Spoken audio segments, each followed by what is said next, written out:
40년도 넘은 한국의 노래가 스페인의 가정집에서 흘러나옵니다.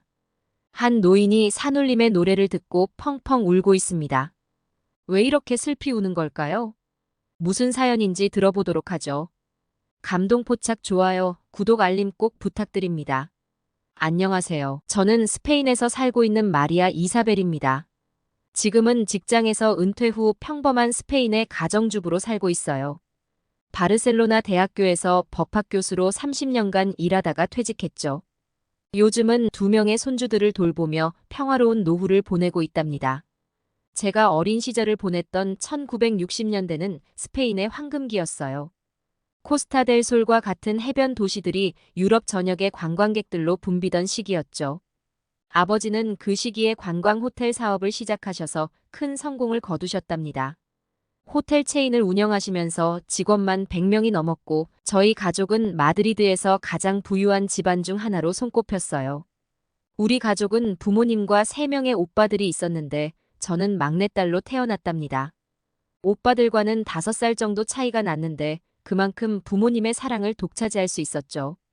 특히 아버지는 바쁜 사업 중에도 저를 위해 매주 일요일은 꼭 시간을 내주셨어요. 함께 공원을 산책하고 아이스크림을 먹으며 보냈던 그 시간들이 지금도 생생하답니다. 오빠들은 가끔 저를 질투하기도 했지만 결국에는 귀여운 동생을 위해 항상 양보하고 챙겨주었어요. 아버지는 늘 말씀하셨죠. 저와 함께하는 시간은 인생에서 가장 행복한 순간이라고요. 모든 피로가 사라지는 마법 같은 시간이라고 말씀하셨어요. 지금도 그 말씀을 떠올리면 눈시울이 붉어진답니다. 호텔 로비에서 아버지를 기다리며 보냈던 시간들, 호텔 주방에서 몰래 디저트를 훔쳐먹던 순간들, 그리고 호텔 수영장에서 오빠들과 장난치며 놀았던 기억들이 마치 어제 일처럼 선명해요. 그 시절이 제게는 마치 동화 같은 나날들이었답니다. 오빠들은 저를 귀찮아하는 듯 하면서도 늘 챙겨주었는데요. 때로는 제가 너무 들러붙어서 귀찮아했지만 결국에는 항상 저를 위해 시간을 내주었어요. 1965년 봄, 부모님의 결혼 15주년을 맞아 우리 가족은 특별한 휴가를 계획했답니다. 아버지께서 마요르카 섬에서 한 달을 보내기로 하셨죠. 당시 마요르카는 지금처럼 유명한 관광지가 아니었어요. 에메랄드빛 해변과 절벽, 아름다운 자연 경관이 고스란히 보존된 숨겨진 보석 같은 곳이었어요. 아버지는 그곳에서 새로운 호텔 사업 기회를 보시고 계셨던 것 같아요. 여행을 떠나기로 한 그날, 아버지는 우리 가족에게 특별한 추억을 만들어주고 싶다며 경비행기를 준비하셨답니다. 하지만 그날 아침, 저는 이상하게도 고집을 부렸어요. 엄마가 골라주신 하늘색 원피스를 입기 싫다고 떼를 쓰고 좋아하는 장난감 곰인형을 꼭 가지고 가겠다며 울었죠. 지금 생각해보면 마치 무언가를 예감했던 것처럼 불안했던 걸까요? 결국 엄마께 혼이 난 뒤 울면서 경비행기에 탑승했어요. 오빠들은 창 밖으로 보이는 풍경에 감탄하며 신나했고 큰오빠는 제게 구름이 솜사탕 같다며 저를 달래주었답니다. 비행을 시작한 지 30분쯤 지났을 때였어요. 갑자기 기장이 비행기 상태가 좋지 않다며 회항해야 한다고 했죠. 아버지는 즉시 화를 내셨어요. 이런 중요한 날 제대로 점검도 안 하고 운항을 했냐며 따지셨죠. 그때만 해도 소형 항공기에 대한 관리 감독이 제대로 이루어지지 않았던 시기였어요. 아버지와 기장님의 언쟁이 오가는 사이 경비행기가 심하게 흔들리기 시작했답니다. 순식간에 모든 것이 아수라장이 되었어요. 아버지는 다급하게 오빠들의 이름을 부르며 안전벨트를 꽉 매고 서로 손을 잡으라고 외치셨고 엄마는 저를 품에 꼭 안으셨죠. 너무 세게 안으셔서 숨쉬기가 힘들 정도였어요. 엄마는 눈물을 흘리시며 이사벨아 미안해. 엄마가 너무너무 사랑한다고 속삭이셨답니다. 기장님이 필사적으로 비행기 조종을 하려 했지만 소용없었어요. 저는 엄마의 품에 안긴 채로 정신을 잃었고 그게 가족들과의 마지막 순간이 되었답니다. 비행기는 마요르카 근처 산맥에 추락했고 저를 제외한 모든 탑승자가 사망했어요. 나중에 알게 된 사실이지만 엄마가 마지막 순간까지 저를 감싸 안고 계셨기에 제가 살아남을 수 있었다고 해요. 처참한 사고 현장에서 저만 기적적으로 살아남았죠. 단 한 군데도 다치지 않았다고 해요. 주변 사람들은 저를 가리켜 하늘이 내린 기적, 천사의 아이라고 불렀지만 6살이었던 저에게는 전 세계가 무너져 내린 순간이었답니다. 그날의 하늘색 원피스는 이상하리만큼 깨끗했다고 해요. 마치 엄마의 마지막 선물처럼요. 아침에 엄마와 다퉜던 것이 마지막 대화가 되어버렸다는 사실이 지금도 가슴 한켠을 아프게 해요. 그날 이후로 저는 하늘색을 보면 늘 엄마의 마지막 포옹을 떠올리게 된답니다. 비행기 사고 이후 저의 모든 것이 한순간에 사라졌어요. 부모님과 사랑하는 오빠들을 잃고 혼자 남은 저를 외할머니께서 거두어 주셨답니다. 할머니는 딸을 잃은 슬픔을 뒤로하고 밤마다 울면서 저를 안아주셨어요. 하지만 슬퍼할 시간도 없이 현실적인 문제들이 닥쳐왔답니다. 아버지의 호텔 사업은 겉으로 보기엔 성공적이었지만 그 이면에는 엄청난 부채가 있었어요. 할머니와 제가 상상할 수도 없는 금액이었죠. 호화로웠던 저택과 모든 재산을 처분했지만 그것으로도 빚을 갚기에는 터무니없이 부족했답니다. 더 큰 문제는 아버지께 투자했던 사람들의 독촉이었어요. 생전에 아버지 곁에서 늘 웃으며 인사하던 사람들이 돌변했죠. 매일 밤 할머니의 문을 거칠게 두드리며 돈을 요구했고 할머니께 온갖 욕설을 퍼부었어요. 심지어 어떤 이들은 저를 데려가겠다며 협박하기도 했답니다. 그 와중에 저는 사고의 충격으로 말을 잃었어요. 의사 선생님은 제 뇌가 크게 손상되어 즉각적인 치료가 필요하다고 했지만 치료비를 마련할 수도 없었죠. 할머니는 매일 밤 성모 마리아상 앞에서 기도하셨어요. 손녀의 목소리를 다시 들을 수 있게 해달라고요. 어느 날 새벽 할머니는 저를 조용히 깨우셨어요. 짐이라고는 작은 가방 하나뿐이었죠. 할머니는 제 손을 꼭 잡으시고는 어둠 속으로 걸어나갔답니다. 마드리드의 거리는 안개가 자욱했어요. 아버지의 오랜 친구인 페드로 아저씨가 저희를 기다리고 계셨죠. 그분은 저희의 도주를 도와주시기로 했답니다. 페드로 아저씨의 낡은 차를 타고 저희는 마드리드를 빠져나왔어요. 할머니는 뒷좌석에서 저를 품에 안은 채 계속 기도를 하셨죠. 매일 밤 찾아오는 빚쟁이들과 말 한마디 못하는 손녀를 보며 할머니는 이런 결심을 하셨나 봐요. 새로운 곳에서 다시 시작하자고요. 할머니가 선택한 곳은 스페인 카탈루냐 북부의 피레네 산맥 자락에 있는 베살루라는 작은 마을이었어요. 할머니께서 어린 시절 잠시 살았던 곳이라고 해요. 중세의 모습을 간직한 돌담길과 로마식 다리가 있는 곳이었죠. 관광객의 발길이 거의 닿지 않는 한적한 마을이었답니다. 우리는 그렇게 도망자가 되어 새로운 삶을 시작하게 되었어요. 할머니는 마을 광장 근처에서 작은 빵집에서 일하기 시작하셨고 저는 마을 학교에 다니게 되었답니다. 우리의 과거를 아는 사람은 아무도 없었어요. 그저 할머니와 아픈 손녀로 알려졌을 뿐이죠. 때로는 그것이 우리에게는 위로가 되기도 했답니다.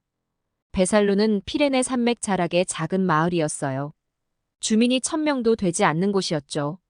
이사를 온 후에도 저는 매일 밤 악몽에 시달렸어요. 경비행기가 흔들리던 순간 엄마의 마지막 포옹, 오빠들의 다급한 목소리가 꿈에서도 끊임없이 반복되었죠. 잠에서 깨어나면 이불을 적시며 울었답니다. 할머니는 그런 저를 위해 모든 것을 희생하셨어요. 이른이 넘은 나이에 관절염으로 걷기도 힘드셨지만 빵집에서 허드렛 일을 하셨죠. 그릇을 닦고 바닥을 닦고 반죽을 하는 일까지. 손주를 위해서라면 어떤 일도 마다하지 않으셨어요. 밤이면 저를 무릎에 눕히고 옛날 이야기를 들려주시며 제 마음의 상처를 달래주려 노력하셨답니다. 말 못하는 손녀를 키우시는 할머니를 마을 사람들도 많이 도와주셨어요. 빵집 아주머니는 종종 남은 빵을 챙겨주셨고 옆집 할머니는 저를 돌봐주시기도 했죠. 동네 아이들도 저를 놀리는 대신 함께 놀아주었어요. 그런 따뜻한 관심 덕분일까요? 어느 날 문득 제 입에서 말이 나오기 시작했답니다. 하지만 말을 할 수 있게 되었다고 해서 상처가 치유된 것은 아니었어요. 부모님과 오빠들이 그리울 때면 가슴이 찢어질 듯 아팠지만 할머니를 걱정시키지 않으려고 억지로 웃으며 지냈답니다. 밤마다 베개를 적시면서도 낮에는 씩씩한 척했어요. 중고등학교 시절 저는 공부에 모든 것을 쏟아부었어요. 할머니의 헌신에 보답할 수 있는 유일한 방법이라고 생각했거든요. 수업이 끝나면 도서관에서 밤늦게까지 공부했고 주말에도 책상을 떠나지 않았죠. 그 결과 바르셀로나 대학교 법대에 합격할 수 있었어요. 스페인의 무상교육 덕분에 등록금 걱정은 없었지만 생활비를 마련하기 위해 기숙사에 들어가 아르바이트를 시작했답니다.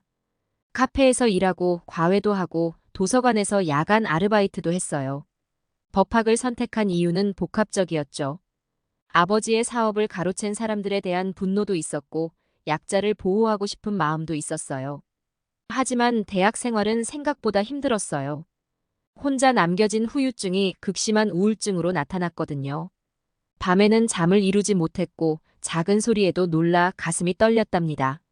그래도 할머니께 걱정을 끼치지 않으려고 전화할 때면 늘 밝은 목소리를 내려 노력했어요. 그러던 어느 날 기숙사로 전화가 왔어요. 할머니가 위독하시다는 소식이었죠.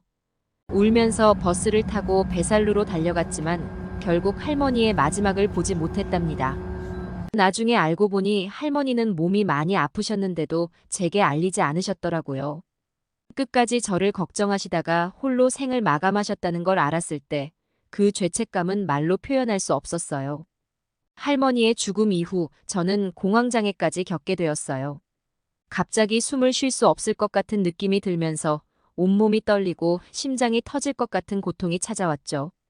비행기 사고 이후 단 한 번도 편히 잠들어 본 적 없는 제 삶에 할머니의 부재는 또 다른 큰 상처가 되었어요. 밤마다 식은땀을 흘리며 깨어나는 날들이 계속되었어요. 할머니마저 떠나시고 저는 더 이상 살아갈 의미를 찾지 못했어요. 매일 밤 악몽에 시달리고 숨쉬기조차 버거운 날들이 계속되었죠. 결국 저는 제 생을 마감하기로 결심했답니다. 마지막으로 가고 싶은 곳은 몬세라트 산간 지역이었어요. 비행기 사고 후 가족들의 유골이 뿌려진 그곳으로 향했죠. 둥글게 깎인 바위산과 깊은 계곡이 있는 몬세라트는 스페인에서 가장 신성한 곳 중 하나죠.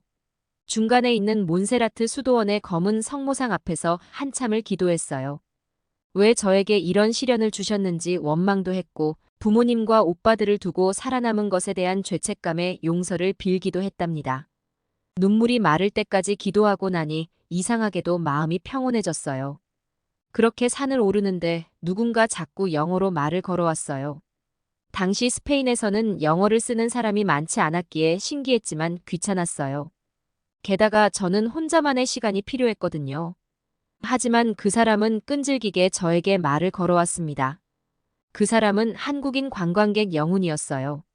저는 동양인을 자주 접해본 적이 없었고 간혹 보이는 동양인은 대부분 일본인이었기에 영훈도 일본인일 거라 생각했죠. 사실 저는 당시 한국이라는 나라가 있다는 것조차 몰랐거든요. 계속되는 영훈의 질문에 저는 대답하지 않았어요. 하지만 그는 특유의 적극적이고 활발한 성격으로 가는 곳마다 저와 마주치며 친근하게 대했죠. 누구와도 대화하고 싶지 않았던 저는 그런 영훈이 너무 짜증났어요. 영훈을 피해 산을 올라가던 중 뜻밖의 일이 발생했어요. 제가 가려던 곳이 폐쇄된 거예요. 몬세라트는 지형적 특성 때문에 기상 조건이나 현지 사정에 따라 등산로가 자주 폐쇄되곤 했죠. 마지막 계획마저 실패로 돌아가자 저는 더욱 화가 났습니다. 그때도 영훈은 옆에서 계속 말을 걸어왔어요. 제가 화를 내도 그는 웃으면서 함께 산을 내려가자고 했죠. 제 마음을 알 리 없으니 죽으러 왔다고 말할 수도 없었고 혼자 가겠다고 했지만 그의 넉살 좋은 성격에 자꾸 발걸음이 따라갔어요. 지금 생각해보면 저는 결심이 부족했던 것 같아요. 아니면 어딘가에서 누군가 저를 붙잡아주기를 바랐는지도 모르겠어요. 영훈의 끈질긴 권유에 마치 운명처럼 그와 함께 산을 내려가게 되었답니다. 영훈의 유창한 영어 실력은 인상적이었어요. 그는 자연스럽게 대화를 이끌어가며 무거웠던 분위기를 밝게 바꾸어 갔죠. 처음에는 소심하게 대답했던 저도 어느새 그의 재치 있는 농담에 미소를 짓고 있었답니다. 그러다 영훈이 저녁을 함께 먹자고 제안했어요. 거절하려 했지만 그의 따뜻한 미소를 보니 자연스레 발걸음이 따라갔죠. 식사를 하면서 우리는 서로에 대해 알아갔어요. 당시 놀랍게도 영훈은 저와 같은 21살이었어요. 영훈은 한국에서 경영학을 공부하고 있다고 했어요. 한국이라는 나라에 대해 자세히 설명해 주었죠. 1980년대 한국은 민주화 운동으로 큰 변화를 겪고 있다고 했어요. 그의 부모님은 모두 미국에 살고 계신다고 해요. 하지만 영훈은 한국을 사랑해서 미국 대학 대신 한국 대학을 선택했다고 하더군요. 심지어 미국 시민권까지 포기하고 한국 군대에 가겠다는 결심을 했다고 해요. 군대에 가기 전 아버지의 권유로 혼자 유럽 여행을 하던 중 스페인까지 오게 되었고 그렇게 저와 만나게 되었다고 했죠. 그러다 영훈이 조심스럽게 말했어요. 수도원에서 제가 눈물을 흘리며 기도하는 모습을 봤다고요. 무슨 사연인지는 모르지만 너무나 슬프게 우는 제 모습에 가만히 있을 수 없었다고 했어요. 한국 사람들은 오지랖이 넓어서 힘들어하는 사람을 그냥 지나치지 못한다면서 웃으며 말하더군요. 그래서 저를 계속 쫓아다니며 말을 걸었다고 해요. 처음 만난 사람인데도 영훈은 마치 오랜 친구처럼 편안했어요. 어느새 저는 제 이야기를 하고 있었답니다. 비행기 사고로 가족을 잃은 일, 할머니와의 도망자 같은 삶, 그리고 할머니마저 잃고 혼자가 된 이야기까지. 태어나서 처음으로 누군가에게 제 마음속 이야기를 모두 털어놓았어요. 영훈은 제 이야기를 들으며 함께 울어주었어요. 진심으로 제 아픔에 공감하며 정말 힘들었겠다라고 말해주었죠. 이상하게도 그의 위로가 제 마음에 스며들었어요. 오랫동안 굳게 닫혀있던 제 마음이 조금씩 열리는 것을 느꼈습니다. 영훈은 제게 뜻밖의 선물을 주었어요. 자신이 늘 가지고 다니는 카세트 플레이어와 테이프였죠. 그 안에는 산울림이라는 한국 밴드의 음악이 담겨 있었어요. 자신도 우울하고 힘들 때면 이 노래를 들으며 위로받는다면서 저에게도 같은 위로가 되길 바란다고 했어요. 처음 들어보는 한국어 노래였지만 영훈이 가사를 영어로 번역해주며 설명해 주었어요. 특히 청춘이라는 노래가 제 마음에 깊이 와닿았죠.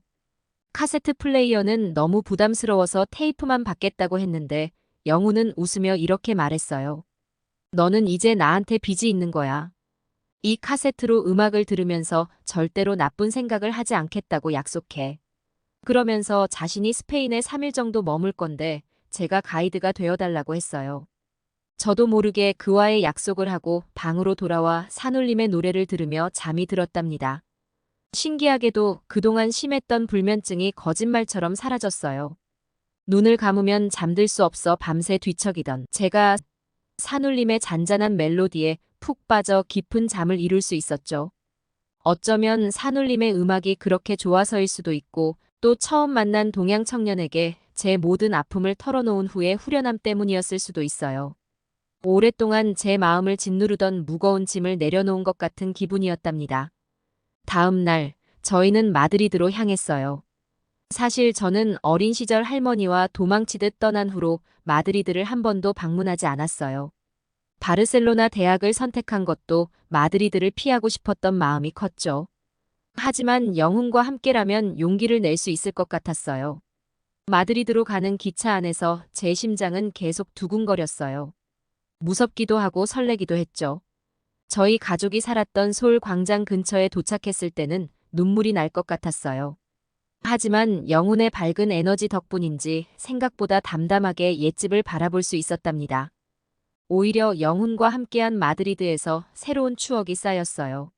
레티로 공원을 산책하고 프라도 미술관도 구경하고 솔 광장의 카페에서 라테와 콘 추러스를 먹으며 이야기꽃을 피웠죠.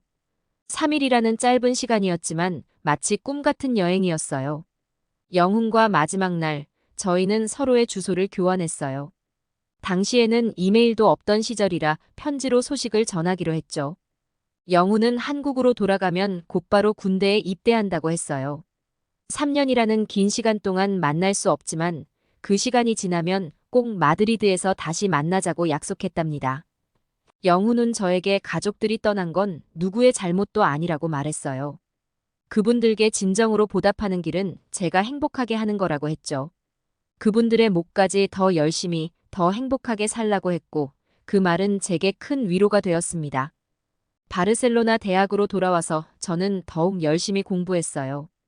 영훈과의 약속을 지키기 위해서였죠. 그동안 제 마음을 짓누르던 죄책감도 조금씩 내려놓을 수 있었어요. 무엇보다 영훈이 선물해준 산울림의 음악이 저를 지탱해 주었답니다. 거의 1년 동안 매일 밤 산울림의 노래를 들으며 잠이 들었어요. 특히 청춘이라는 노래는 제게 자장가가 되었죠. 한국어 가사는 알아들을 수 없었지만 그날 영훈이 번역해준 가사를 떠올리며 노래를 들으면 마음이 편안해졌어요. 불면증에 시달리던 제가 처음으로 편안한 잠을 잘 수 있게 된 것도 이 노래 덕분이었어요.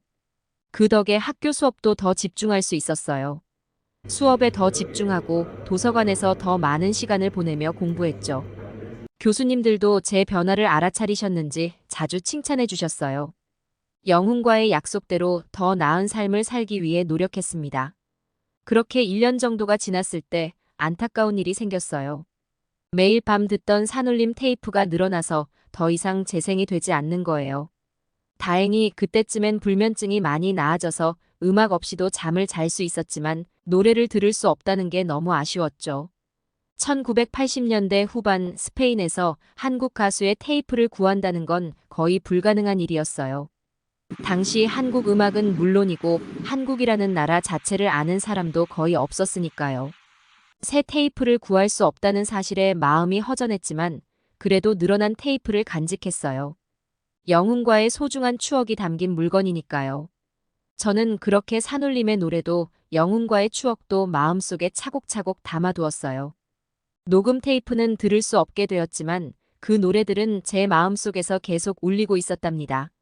3년 후에 재회를 기다리며 매일매일을 더 의미 있게 살아가려 노력했어요. 영훈과의 첫 편지는 설렘 가득했어요. 서로의 안부를 물으며 두어 번 편지를 주고받았지만 그 이후로는 소식이 끊겼죠. 지금 같았으면 SNS로 쉽게 연락할 수 있었겠지만 80년대 말에는 지구 반대편에 있는 사람과 연락하는 게 그리 쉽지 않았죠. 3년이 지나고 영훈과 약속했던 마드리드 솔 광장을 찾았어요. 올 리 없다는 걸 알면서도 하루 종일 그를 기다렸답니다. 광장 카페에 앉아 지나가는 사람들을 바라보며 혹시나 하는 마음으로 동양인의 얼굴을 찾아보았죠. 영훈은 오지 않았지만 그를 기다리는 시간조차 행복했어요. 그날의 기다림으로 영훈과의 추억에 마침표를 찍었답니다. 그 후 저는 더욱 학업에 매진했어요. 운 좋게도 대학원까지 진학할 수 있었고 지도 교수님의 추천으로 바르셀로나 대학교 법대에서 강의를 시작하게 되었죠. 제가 꿈꾸던 대로 학생들에게 법학을 가르치는 교수가 되었어요. 삶이 안정되면서 결혼도 하게 되었고 아들도 태어났습니다. 하지만 결혼 생활은 제가 꿈꾸던 것과는 달랐어요. 남편은 늘 바깥일을 핑계로 가정을 돌보지 않았죠.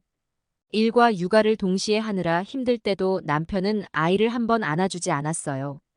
수많은 다툼 끝에 남편은 갑작스럽게 이혼을 요구했죠.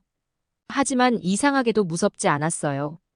어린 시절 겪었던 시련들이 저를 단단하게 만들어 놓았나 봐요. 그렇게 저는 아들과 둘이 살아가게 되었습니다. 가끔 한국과 영훈이 궁금해질 때면 마음 한켠이 아려왔어요. 하지만 바쁜 일상 속에서 그 추억은 점차 희미해져 갔죠. 한국을 방문하고 싶다는 생각도 있었지만 혼자서 아이를 키우며 먼 여행을 떠난다는 건 쉽지 않았어요. 대신 저는 부모님과 할머니께서 제게 주셨던 사랑을 제 아들에게 모두 쏟아부었답니다. 수업이 없는 날이면 아들과 공원에 가고 주말이면 미술관도 가고 바닷가로 소풍도 갔어요. 세월이 흘러 어느새 저는 정년퇴직을 했고 아들은 어엿한 성인이 되어 결혼도 하고 제게 손주들도 안겨주었어요. 손주들을 볼 때면 문득 제 어린 시절이 떠오르곤 했죠. 그때의 아픔을 딛고 이렇게 행복한 할머니가 되어 있다는 게 신기하기만 했어요. 40년이란 세월이 흐르면서 한국에 대한 호기심도 영훈에 대한 그리움도 자연스레 무뎌져 갔어요. 가끔 뉴스에서 한국의 눈부신 발전상을 접할 때면 영훈처럼 열정 넘치는 사람들이 있어서 이렇게 발전했구나 하는 생각을 할 뿐이었죠. 요즘은 혼자만의 시간이 많아져서 유튜브를 자주 보게 되었어요. 건강 관련 영상도 보고 음악을 틀어놓고 책을 읽으며 조용한 시간을 보내곤 했습니다. 그날도 평소와 다름없이 스페인 클래식 음악을 배경으로 책을 읽고 있었어요. 그런데 갑자기 귀에 익숙한 멜로디가 흘러나왔어요. 처음에는 착각인가 했죠. 하지만 분명 그 노래였어요. 40년 전 영훈이 들려줬던 산울림의 노래가 스페인 유튜브에서 흘러나오고 있었던 거예요. 순간 모든 것이 주마등처럼 스쳐 지나갔어요. 몬세라트 산에서의 절망적인 순간, 영훈의 따뜻한 미소, 마드리드에서의 3일, 늘어난 테이프를 들여다보며 울던 날들까지 그동안 잊고 있었던 감정들이 한꺼번에 쏟아져 나왔답니다. 마치 그날처럼 영훈에게 처음으로 제 이야기를 털어놓으며 울었던 그때처럼 저는 또다시 울었어요. 40년이 지났는데도 그 노래는 여전히 저를 울릴 수 있더군요. 알고 보니 스페인의 한 음반 회사에서 우연히 산울림의 노래를 접하고 감동을 받아 앨범을 발매했다고 해요. 가사의 의미도 모르면서 한국어가 주는 특별한 울림에 매료되어 자체적으로 편집해 음반을 냈다더군요. 저는 즉시 그 음반을 구입했어요. 40년 전 카세트 테이프로 들었던 그 노래를 이제는 깨끗한 음질로 다시 들을 수 있게 되었답니다. 스페인에서 산울림의 노래는 특별한 감동을 불러일으켰어요. 한국어 가사의 의미도 모르는 스페인 사람들이 이 노래를 듣고 눈물을 흘렸다니 참 신기한 일이죠. 음반사에서는 미스터리한 동양의 발라드라고 하며 예상을 뛰어넘는 반응이 있었다고 해요. 바르셀로나의 한 카페에서는 이 노래가 나올 때마다 손님들이 조용히 눈물을 닦는 모습이 자주 목격되었다고 하더군요. 언어는 달라도 마음속 깊은 곳을 울리는 무언가가 있었나 봐요. 마치 제가 40년 전 처음 이 노래를 들었을 때처럼요. 이번 휴가에 저는 아들 내외와 함께 한국 여행을 계획했어요. 물론 영훈을 만날 수 있을 거란 기대는 하지 않아요. 하지만 그가 살았던 나라, 그가 그토록 사랑했던 한국이란 나라를 직접 보고 싶어졌어요. 혹시 이 이야기가 영훈에게 전해질 수 있을까요? 40년이란 세월이 흘렀지만 그때 그 청년이 제게 준 위로와 용기는 제 인생을 완전히 바꾸어 놓았다고 전하고 싶어요. 절망 속에 있던 저에게 희망을 보여준 영훈에게 이제서야 제대로 된 감사 인사를 전하고 싶네요. 오늘 사연은 여기까지입니다. 어린 시절 힘든 일을 겪으신 이사벨 씨는 우연히 한국분 영훈님을 만나 산울림 노래로 불면증과 우울증까지 치유되셨군요. 사연을 읽으면서 마음이 아프고 코끝이 찡해집니다. 40년 전 그 노래가 지금도 많은 이들의 마음을 어루만져주는 것 같아요. 항상 행복하시고 영훈님과 다시 만나길 간절히 기원합니다. 긴 사연 시청해주셔서 감사합니다.